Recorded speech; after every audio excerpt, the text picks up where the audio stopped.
Hey, everybody. Welcome back to Investing Unscripted, where we ask and answer the hard questions about investing. I'm Jason Hall, joined by the voice of the people, Jeff Santoro, plus another guest that's sitting back in the green room, drinking his favorite beverage right now. We don't even know what it is. Our people talk to his people and got it set up. It's in a coffee cup. It's a beautiful coffee cup. That's branded. He's got a branded mug. He's a professional here. He is savvy. That's for sure. So, Jeff, this is going to be a fun show, but how have you been? I've been good. Really busy, but once again, we are bringing our audience a gift. And the gift is we will be talking less on this episode because we have a fantastic guest to use up most of the airtime instead of us. At least 33.3% less us, which is, like you said, that's a gift and it is a win. We're titling this episode a little tongue-in-cheek, but not completely tongue-in-cheek.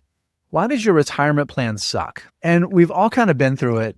And I think one of the interesting things about it, one of the greatest gifts that investors got and the individual got was retirement plans, the 401k, 403b, which is kind of the lens that we're going to be looking at today's show.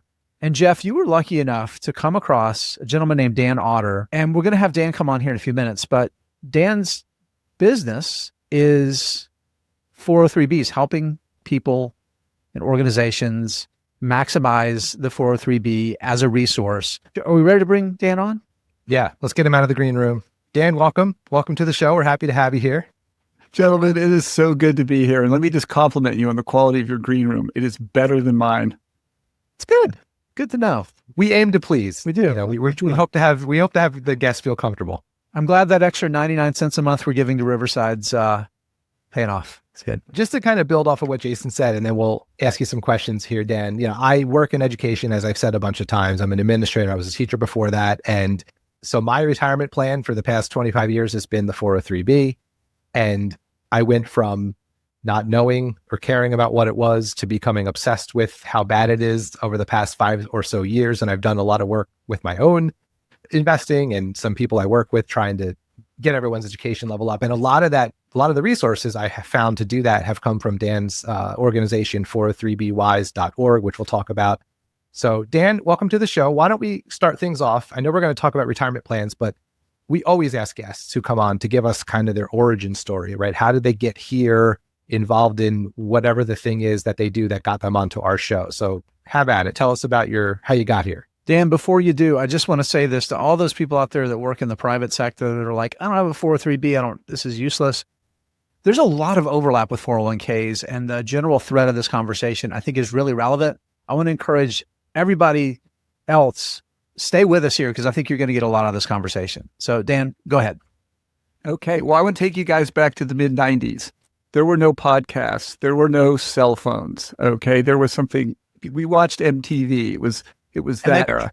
They played music. Yeah, it's the mid-90s. I am an elementary school teacher in Southern California, and I'm probably on the job for about 3 months, and the kids have left for the day, and I'm at my desk desperately getting ready for the next day. I think, as teachers, you remember those first months on the job. It was overwhelming. So I'm frantically trying to get ready for the next day's instruction, and there's a knock at my door, my classroom door. Look up. Woman cracks the door open, pokes her head in, and she says something kind of jarring, something I still remember today. She said, "Do you care about your financial future?" Well, I think there's only one answer, right? Yes. So she takes that as an invitation to come into my classroom. She comes in and she starts talking about this retirement plan and how she helps all the teachers in the district at our school. She's got paperwork literally already filled out. All I have to do is sign it, and like $100 a month would come out of my paycheck. And I'm listening to her, and guys, I have no idea what she's talking about. I had heard of Social Security. I think I had heard of the 401k. I had some notion that I was going to have a pension. If I taught 25, 30 years, I'd retire with a percentage of my salary. But she was talking about annuities, and it's a great way to supplement your retirement. None of it made sense to me. I politely listened, and I said, look, if I'm interested, I'll get back in touch with you. Thankfully for me, I did not. But what she did was she got me to start asking questions myself that I wanted answers to, like, what is she selling? Do I need to save more than just my pension? So I started looking into this issue. And as I was saying, this was the mid-90s. The internet was beginning to be a thing, but it was not yet a thing. My joke is, and it was actually true, you'd Google 403. Well, you didn't Google, you would Alta Vista, I think is what you would do. Ask Jeeves right? showed up a little bit after See, that. guys, I love this. I talk to a lot of people and they're like, what are you talking about, old person? And you'd type in 403B, and seriously, the first thing you'd come up is information about the year 403 BC. And that's, the more I learned about the K-12 403B, the more it felt like it had come from that era. So what I found out was not good. What I found out was that teachers, not just in my school, not just my district, not just my state of California, but nationwide, were being sold very high cost, often insurance-based investments that were charging fees north of 2-3%. At the same time, I began to listen to a radio program by the Motley Fool and a radio program by NPR called Sound Money. And they were talking about Vanguard and index funds and fees. And this was very different than what teachers were experiencing. So the more I learned, the angrier I got. So about 5 years later, in 2000, I launched the website 403BWise. And at the time, we were a .com, but now we're a nonprofit, we're a .org. And the whole goal, and it's the same goal today, education and advocacy. We wanted to be a place where educators from all over the country could come, learn about the 403B in a non-sales environment.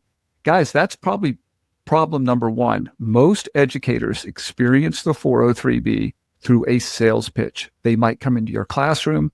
It might be an email that gives the sort of image that they are endorsed by the school district. Jeff, this was your experience. Yeah. Is this what you experienced? Yeah. I have two experiences to share when you're done, Dan. What I went through as a new teacher and what my wife went through when she got her first job. So just to kind of contrast it, but keep going.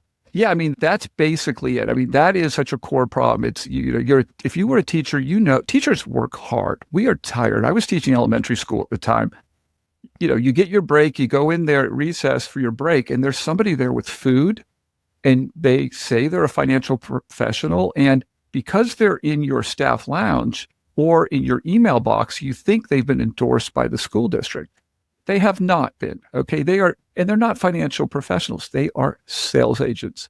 I hate to tell you guys, it's still going on today, but that's what I experienced.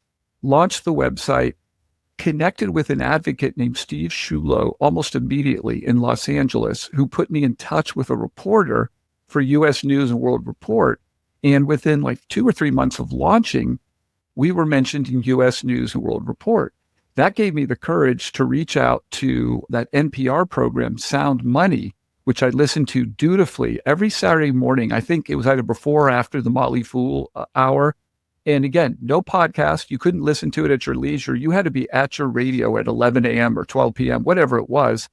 So I sent them an email. I just say, look, love your program. You do a lot on the 401k. How about doing something on the 403b? Oh, by the way, I was mentioned in U.S. News and World Report. Guys, almost immediately, they email me back and they say, can we interview you next week? And I immediately got nervous. It was like, oh my gosh, somehow I survived that. And then we started building a base and we became a nonprofit. We helped a couple of New York Times reporters in 2015 on a series of articles they were working on with the K-12 403B. And those articles came out in 2016. It was like 6 or 7 stories. We were mentioned. There was a photograph of me, and we got enormous attention. And I should point out that I was still teaching. This was always a side thing I was doing up until then. I began to teach middle school, and then I was working on a doctorate, and I started teaching at the college level. So I always ran it on the side. So in 2016, a gentleman named Tim Ranzetta, do you guys know Tim Ranzetta and Next Gen Personal Finance? You and your audience should know this. So Tim is based in Northern California. He has a nonprofit called Next Gen Personal Finance, ngpf.org. Tim is putting $30 million into this goal. By 2030, every kid graduating from an American high school will have taken a standalone personal finance class. It will be a requirement of graduation. As of today, Tim, I believe, has gotten 30 of the 50 states on board to do this. So he is well on his way. All free. His organization creates curriculum. They advocate with state legislators. They provide this amazing support network for teachers. As you guys know, as educators, you can't just mandate something. You also have to have good instruction. So he's putting a lot of resources behind that. Anyway, he reached out to me and said, I read those articles in the New York Times. I am horrified by what's happening to the very teachers I'm helping teach personal finance. Why don't you come up and talk to me? And so we didn't really know who this guy was. And I have a partner named Scott Downhauer, who I soon met after launch in 2000. We go up there, and Tim made the most unbelievable offer. He said, look, if you want to do this full time, I will support you. My only requirement is you turn it into a nonprofit. Yeah. And I said, Tim, we have been a nonprofit for, 16, 17 years. So I had since become an administrator at the University of Redlands, and I left that job to run this website full time. We are a nonprofit. We sell no products or services. We do free Zoom 1-hour presentations for any school district that wants it. All that information is on our website. So little long-winded, but it has been 25 years. We just turned 25 years. So our website's been able to drink for 4 years. Folks, if you're listening to this and you're interested, you want to get in touch with Dan, just look in our show notes. We'll have the link to the website right there so you can get in touch with him that way. So the thing I'm thinking as you're telling this story, Dan, is the dual experience that I witnessed, both with me getting my first teaching job about the time you launched your website, about 2001, I started teaching. And also the experience my wife had when she got her first job, not in education, just in the private sector. And I had a very similar experience where, and this is how it works. If anyone doesn't know, this is how it works, I think, in every school. Like there's the guy who comes and sits in your faculty room and, really nice, it's a salesperson, right? Their job is to make you feel comfortable. And I was pushed to go talk to this person by my colleagues because I had no interest in doing it at all. And as I think back, and this is where I want to tie it to where I think things are different now, at least here in New Jersey. Both of my parents worked in schools. One was an educator. One was just an employee in the school district, but not an educator. Both had pensions, but started in the pension system in the early 70s, right? Just a very different time. And back then, at least in New Jersey, the pension was good. You didn't pay a lot into it. It was mostly funded by the district and the state. Your health benefits were very inexpensive, and you could probably expect to just retire comfortably on your pension and your Social Security and nothing else. So I had no knowledge of 403Bs. I had heard what a 401k was just because I would, just from being alive, but I didn't really think it was an important thing I needed. And my colleague was like, no, go, just put like $100 a paycheck in, just get it started. And I'm thankful he did. But what I got put in was like the worst possible product. And it's partially because I was being sold, I think, an insurance product, because I remember it was not a typical like index fund or anything like that. But also the guy asked me what my risk tolerance was. And I didn't know what that meant. When you're 22, you should have a high risk tolerance. I was just like, I don't want to lose money. Like that was my answer. And so he put me in something that had like the losses were limited, but of course the gains were capped. And I put in a dollar amount per paycheck, not a percentage. And then I didn't touch it for, I don't know, a decade. So as my salary went up, I was putting the same measly couple $100 in. And then I contrast that with my wife, and she had basically no help. I mean, there's no like person at her business that helps you think through it, but she had all these options. She had to come. So she came home and talked to her dad about it. And I happened to be there, but no salesman. It was just, here are the plans, pick one, right? Just a very different experience.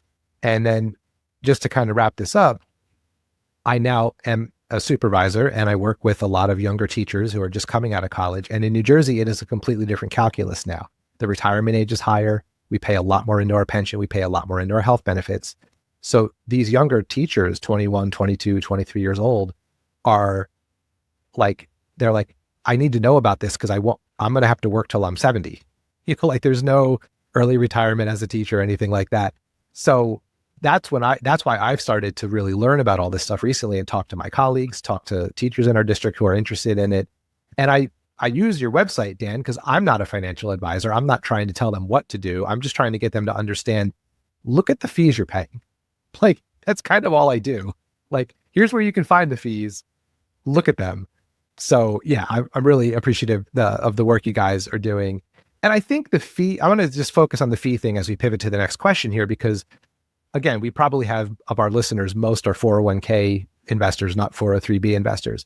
But knowing what you're invested in, I think, and what the fees are and what exactly is in the fund is super important, because I know my wife has had lower fees in her 401k for all these years, but she didn't know what she was investing in. It was only after I got interested and started poking around the website that she had access to that we both learned kind of what she was in.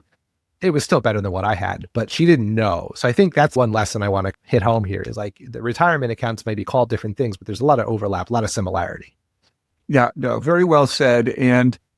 But the big difference between a 401k and a 403b is the fiduciary requirement of 401k administrators. So your wife's employer, in order to offer a 401k, people listen up here. This is massive. Yeah, this is the whole ball game. Yeah. Okay. You know, we are like, I bury the lead in a way, right? I mean, this is the lead. The biggest single problem facing the K-12 403b is that it is not subject to ERISA, the Employee Retirement Income Security Act of 1974. Basically what this says is if you offer a retirement plan, it has to be in the best interest of the employees. You will be held responsible as an employer if you offer bad, high-cost products. Even though the 403b predates the 401k by 20 years, guys, 403b created in 1958, 401k created in 1978, the K-12 403b is not subject to ERISA. Now, quick caveat, if you work at a private school, chances are that 403b is subject to ERISA. You work at a private university, chances are that's subject to ERISA, but the K-12 403b is not. 98% of the plans out there would be in violation of ERISA if they were subject to ERISA.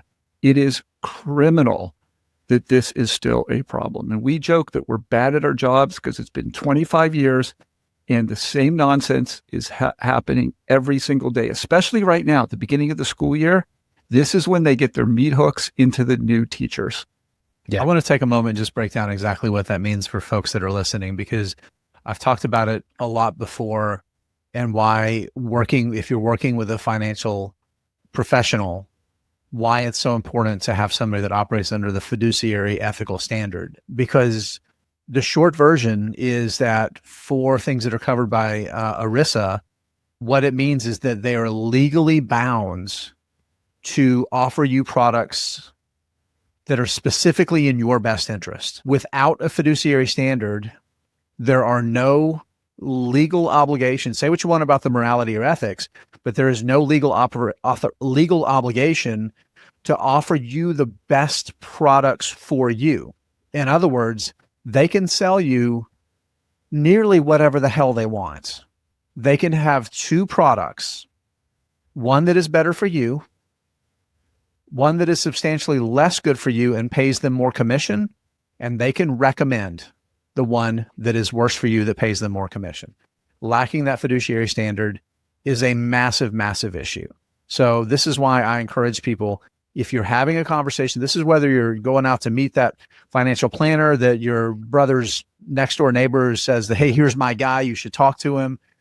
The first question you have to ask is, do you work under a fiduciary standard? And if the answer is no, thank them for their time and leave. Do not continue that conversation with them. And if it's in the case of something like a 403b, in those situations, Dan, what do you advise people to do? Yeah, and first of all, we say there is nothing wrong with getting advice. We think it can be very simple. We can talk about that. I think there's some simple ways to invest if you're an investor. And again, most teachers, you have a pension, that'll be the lion's share of your retirement. I can give you some suggestions. I bet you guys have already talked about stuff like target date funds and a few free index funds. But what we tell people, that is fine if you want to use someone, but it's what you said, Jason, they must be a fiduciary. Yeah. Nobody working in the schools is a fiduciary. These are salespeople. So on our website, 403bwise.org, if you go to I forgot the education section. Boy, that's bad. Go to the education section. Your own section. website for 25 years, pal. Come on. Come on. We have 3 sections: education, advocacy, community. The only reason we had just moved this, but anyway, open up our education section. Under managing your 403b, we have a link called working with a financial professional.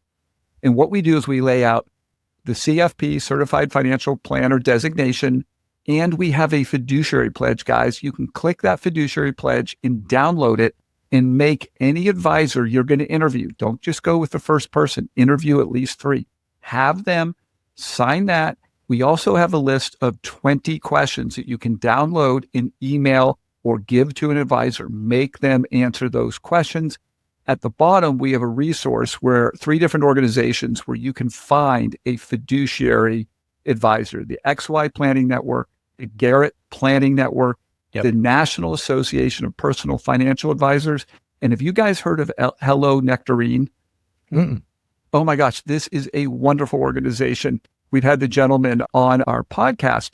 It is hourly based fiduciary advice. And so it's hellonectarine.com. It ranges, I'm just click their website, $175 to $300 an hour, no strings attached. I think most people would benefit from several hours of talking to a fiduciary. So anyway, that's what we do. That is our recommendation to people. All right, folks, if you're a regular listener to Investing Unscripted, then you know that we use Fiscal.ai, formerly known as FinChat, daily. Fiscal.ai is our complete stock research terminal. It's where we have our investment dashboards. It's where we create financial charts. It's where we read all the transcripts for the conference calls, sell-side events, shareholder meetings, and it has Morningstar's high-quality research reports on more than 1,700 companies. It really is the complete research platform for stock-focused investors. If you use our link, fiscal.ai/unscripted, you will get an automatic 2 weeks of Fiscal Pro for free. And if you find that it's worth upgrading, you will get 15% off any paid plan with that link. Again, that's fiscal.ai/unscripted. The link will be in the show notes. Hey listeners, my name is Brett Schaefer, one of the hosts of the Chit Chat Stocks podcast. On our show, we do comprehensive stock research reports, interview analysts, and learn from great investors. And we have coverage on stocks like Airbnb, Nubank, Mercado Libre, and many others. Plus, we cover all the hot financial news on our weekly investing power hours. We have episodes for all types of investors and think if you listen to this podcast, you will enjoy ours as well.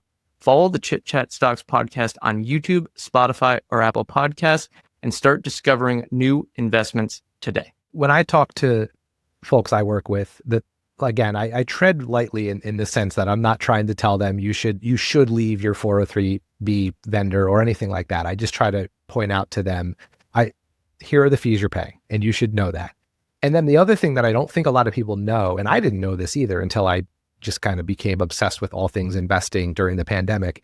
You know, what I found in talking to some of my coworkers is a lot of them are in very simple funds that basically are index funds, but they're paying 8 times as much in fees than if they just had a Vanguard fund, right? Often and they don't actively know, managed that. funds that are already like they're 75 or 80% of the S&P 500 already, right? Some of them are actual. They say actual like index this, funds. They just this fund tracks the S&P 500, but the expense 50 or 60 ratio is basis like points instead of right 3 instead of basis 0.03. points. Yeah, exactly. 3 basis points versus like 70 basis points. Yeah. So that's like the second level of understanding, I think, for a lot of people. But I just want to build upon what you said, Dan, because one thing I did personally is I hired a fee-only financial advisor, paid by the hour, to just kind of look over all my finances. And I'm imagining a world in which teachers could do that. Because the thing that I hear from people is, I like having a guy I can ask questions to. And I'm always like, yeah, but it's a lot cheaper to pay some guy by the hour than to pay all these expense ratio fees for when it's a lot of money near the end of your career. You know, tell that to a 22-year-old when they're putting a tiny amount in. It's like, well, what's 1%? You know, it's not a big deal. Well, it's a lot when you're talking about a couple $1 million at the end of your carear. So it's pretty sad. Know how much you're paying them, and you don't know how much you're paying them. Guess which one is going to be more money. Right. That's the thing about these fees structures, that because they are small, they look like really small numbers. I was going to tell you guys, one of my favorite Instagram posts was by something called the Personal Finance Club. And it's the same group behind Hello Nectarine. And they have this post called Loss to Fees. And what it says is, if you invest for 25 years, let's just say most teachers, most 401k employees or contributors listening, let's say they invest for 25 years. So this applies whether it's a 403b or a 457. If you are paying 2% in fees, after 25 years, you will have lost 40% of your possible savings to fees. Yeah. Think about that. Yeah. 40%. If you invest for 50 years, it's 64%. Contrast that if you're paying a Vanguard or Fidelity-like cost, 0.05%. After 25 years, you've only lost 1%. After 50, you've only lost 2%. Yeah. We can control very few things in this world. One is the decision to invest, how much to invest, and there's an asterisk here in where to invest. Now, if you're in a district with a terrible option, and we'll probably talk about that, I can give you some strategies on what to do. But if you're lucky enough to have a low cost, a Vanguard, a Fidelity, these type of companies, you can rest assured that you're paying a reasonable fee. Yeah. I want to go there next because one of the things I've heard you say on podcasts before, and our mutual friend, Robert Brokamp, who we've had on the pod, has said before, and this applies to both people who have a 403B and who have a 401k, and that is you can advocate for better options. And if you're in a private company and it's a 401k, you can go to your HR department and say, I'd like to have better options and here's why, and they will probably be happy to help you. And it's not because they're malicious. The reason that those plans are not there is not necessarily that they're malicious. It's just that's not what they do, right? They're not their area of expertise. It's the same in the private sector, when small and medium-sized businesses, it is in education. There's nobody that's qualified to vet and identify and select the right partner to sponsor and run those plans. And it's thrown on their lap, right, Dan? It's hey, here's another thing you need to figure out. And they're going to ask, their uncle that they know buys stocks, and he's going to call his broker, and his broker's going to say, oh yeah, no, I know so-and-so, right? And he's getting some money too. So he gets a fee for referring business, and they end up with a salesperson, right? They don't end up with one of these large organizations because they just want it fixed. They want it in place, and they want to move on to the things that are their priorities. There are no incentives for them to find the best one. Their incentive is to get it done so then they can actually do the real job. Right, Dan? Oh my gosh. We say this again and again. We have a lot of empathy for school districts. I've worked in public school for over a decade, and I saw firsthand the myriad of challenges a school district has. And again, most teachers have a pension, so we get that this is low maybe on the importance level. But firefighters have pensions, and they also have great retirement plans. Police officers have pensions, and they also have great retirement plans. They have a slightly different retirement plan called a 457B. That is actually available to teachers, and we can talk about that as well, because we often think that is a better plan for teachers than a 403B. So even though we're called 403B wise, we are beginning to push educators to ask to have a 457B offered, because there's a little bit more fiduciary requirement. Now, this is state by state, but generally, apples to apples, 457B is better than a 403B. But yes, to your point, Jason, I have empathy also for 401k employers. They've got other things to do. It's insane in this country. We leave healthcare and retirement to the employer. Quick wish, every employee should have the exact same retirement plan. It should be separate from the employer. Everybody can do whatever the year's contribution limit is. Today, I think it's $23,500 for a 401k. It should be like a Roth IRA. We just set it up on our own. That'll be another fight someday. Yeah. I don't know if I'll be around for that one. As someone who's changed jobs a few times, I can tell you how nice that would be, because the amount of accounts I've rolled over at this point is crazy. So so talk a little bit more about, I know the answer to this because I did it in my district, but what are some ways that you advocate for educators who have bad 403B options in their district to try to get better options like Vanguard or Fidelity? Yeah, we jokingly use the term build an army. If you go by yourself to the benefits office, they might just shuffle you along. I say educate your colleagues. And as I mentioned earlier, we will do a free 1-hour presentation on saving for retirement. It's about a half hour of slides. It's a half hour of questions. You can request one at hello@403bwise.org. The information's on our homepage. Maybe you get 20, 25 colleagues. They see the slideshow, or they learn the way you did, Jeff, or another way. Now you take 10 teachers into the benefits office. You have 10 to 20 teachers emailing the benefits office. Make suggestions. Now, I fumbled on the name of our main section, education, but we also have another section called advocacy. On that page, we have form letters you can use to request better options. We have information on fees. You can do a calculation showing 2% and 0.5%. Show that to the benefits office. These people they're not only the benefits officials, they're also contributors to this retirement plan too. Right. I mean, Right. Two things blow me away. Wouldn't the benefits officials be the ones that take the lead and ensure that the best plans are available? The other thing is, my understanding is around the country, we're having trouble recruiting and retaining teachers. Well, how does organizations recruit and retain? They offer good benefits. It really costs you almost nothing to offer Vanguard or Fidelity, a low-cost company. At least do that. And we can talk later about our school district plan rating project, where we rate individual school district 403B plans. There's close to 13,000 public school districts in the country, and we have data on 5,500 of them. And because we have all the big school districts, we think we have data covering close to 70% of all educators. And folks, when we assign grades A to F, 1% of school districts in this country get an A. That's a single low-cost provider. Okay, so maybe what one of your spouses have at their 401k employer. It's one low-cost choice. A B is 3 choices that have been vetted. A C is simply offering one good low-cost choice.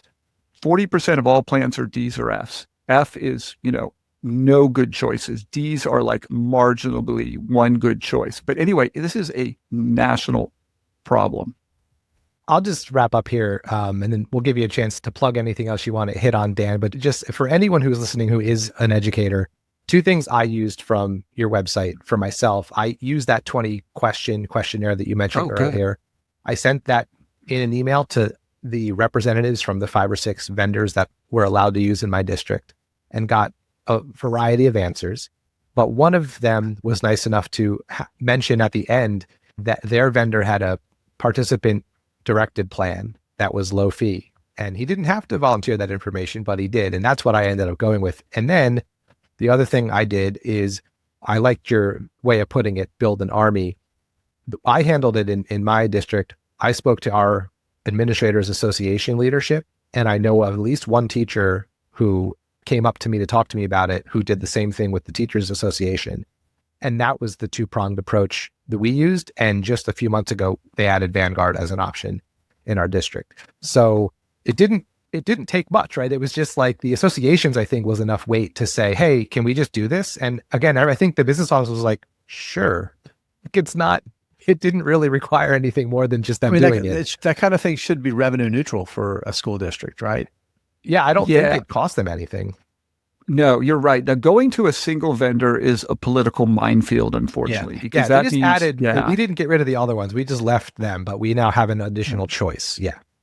Well, I want to salute you, Jeff, because we have this website, we have this information, but we can't do it without the foot soldiers like you. We increasingly are meeting advocates in school districts all over the country like you who get wise to this, and they don't just keep the information to themselves. They share it with their colleagues. So, Jeff, really appreciative of what you do. Hopefully, these educators, these colleagues realize the financial gift you are giving them, because in some ways it could be $1 million, $2 million, 30, 40 years down the road.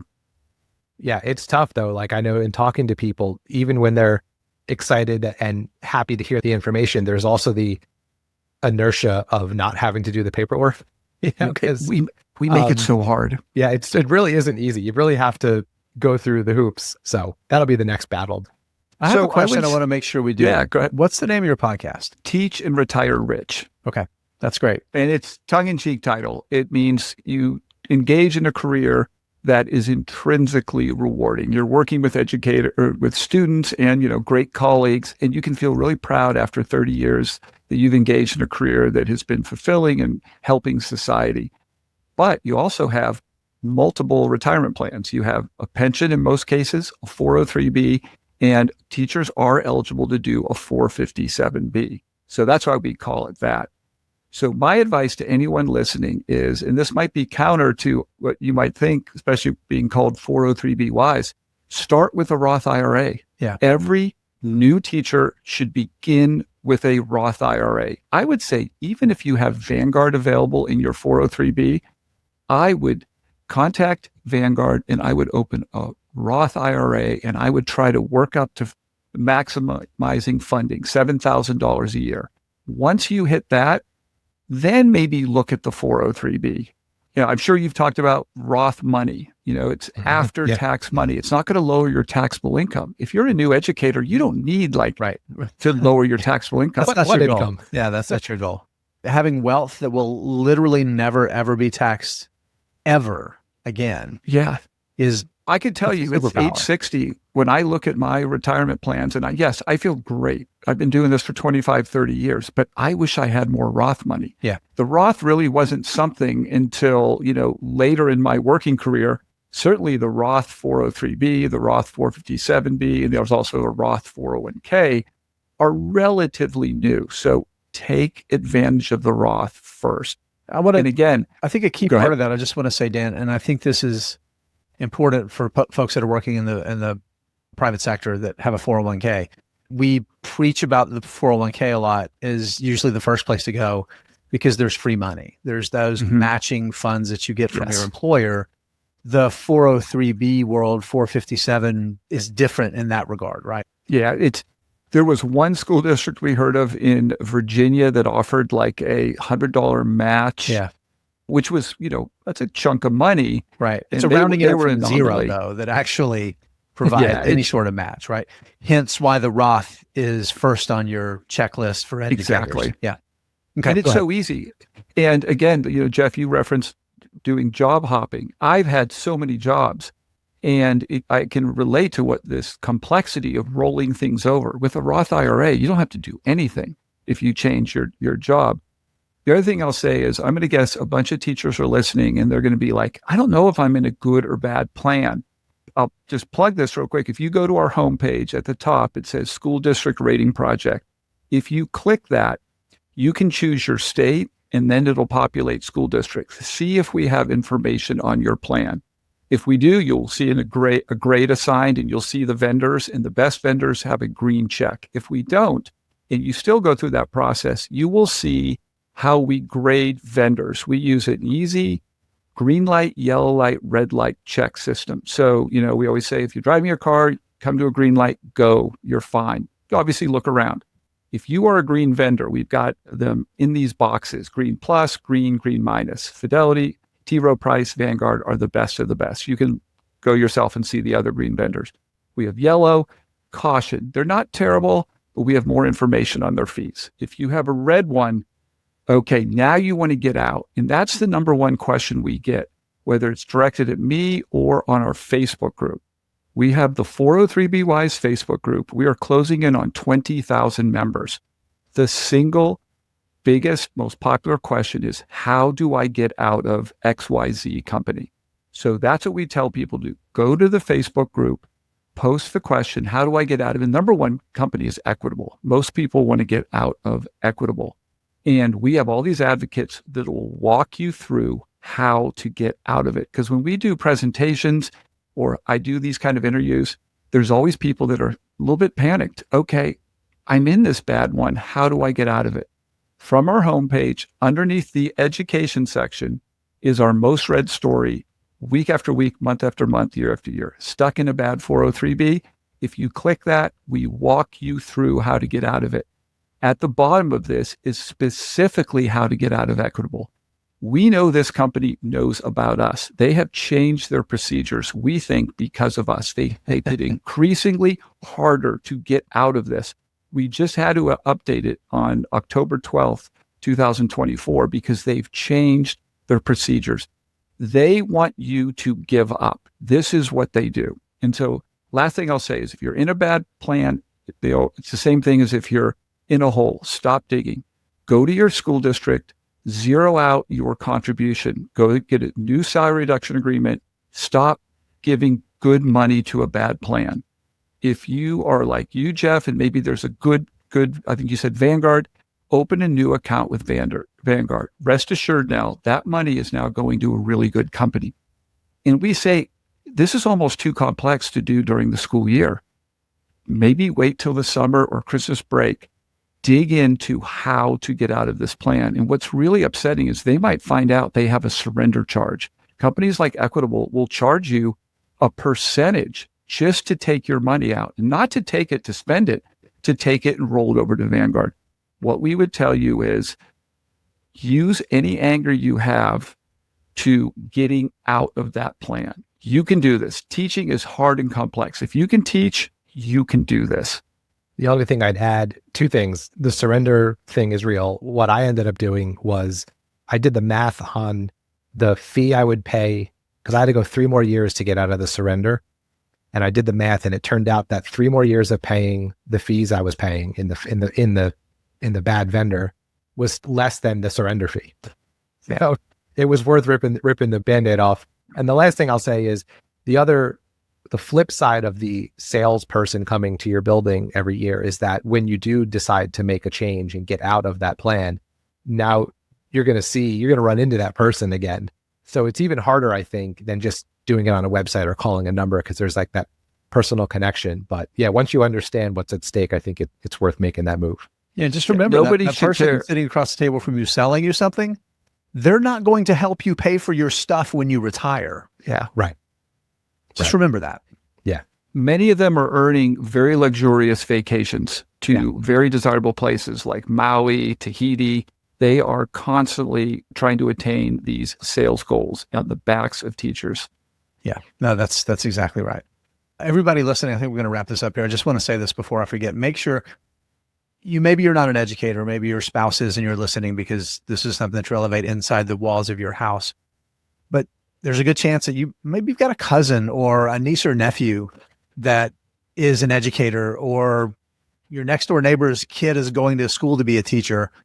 Please share this podcast episode with them. That would be the best thing you could do if you like the work that Jeff and I are doing and you care about these other people in your lives, either directly or indirectly. Please share this freely with people that are affected. That would be fantastic. Jeff? Yeah, no, that's it helps. It's a win-win-win, right? You help them learn about 403Bs and you help them learn about our podcast. So I like your advice there, Jason. Dan, thanks so much for coming on. We really appreciate you being here and helping us talk through this. Thanks for what you guys do. Thank you. Thank you, Dan. We'll have the link to the website. We'll probably put the name of the podcast in the show description, so it'll be right there. Easy to find your stuff. Keep doing the awesome work that you're doing, Dan. And I'm sure we'll have you back on the podcast at some point. Sounds good. Thanks, guys. All right, everybody. As always, we love giving our answers to these hard questions about investing. Sometimes we have really smart people like Dan that actually know what the hell they're talking about, and they can give great answers as well. But it's always up to you to find the right answers for you. You can do it. I believe in you. All right, Jeff, we'll see you next time. See you next time.